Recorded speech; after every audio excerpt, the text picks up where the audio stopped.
নমস্কার বন্ধুরা, গোপাল ভাঁড়ের গল্প চ্যানেলে আপনাদের স্বাগত। আজ আপনারা শুনতে চলেছেন গোপাল ভাঁড়ের একটি মজার গল্প। গল্পটির নাম আলো জেলে সূর্য দেখা। তাহলে দেরি না করে শুনে নেওয়া যাক আজকের গল্প।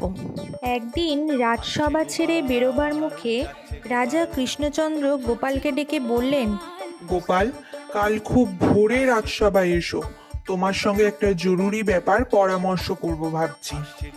গোপাল রাজা কৃষ্ণচন্দ্রকে প্রতিশ্রুতি দিতে গিয়ে বললেন, মহারাজ, আপনার আদেশ পালন করব, কথা দিচ্ছি। গোপাল রাজসভা থেকে বেরিয়ে হনহন করে বাড়ি ফিরল।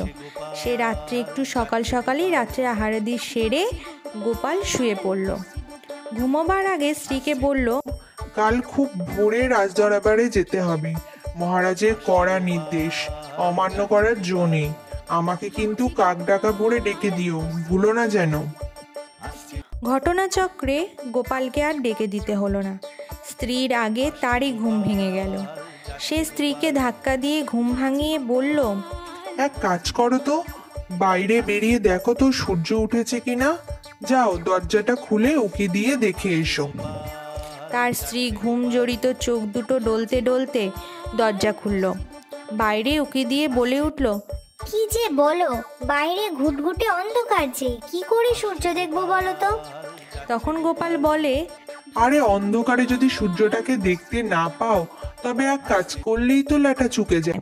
তখন গোপাল বউ বলে, কি কি কাজ করতে বলছো?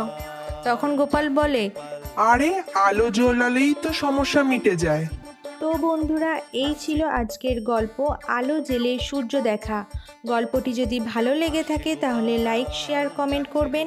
চ্যানেলে যদি নতুন হয়ে থাকেন চ্যানেলটি সাবস্ক্রাইব করে পাশে থাকা বেল আইকনটি বাজিয়ে দেবেন, যাতে পরবর্তী ভিডিওর নোটিফিকেশান আপনাদের কাছে সবার আগে পৌঁছে যায়। ফিরে আসবো নতুন একটি গল্প নিয়ে। ধন্যবাদ।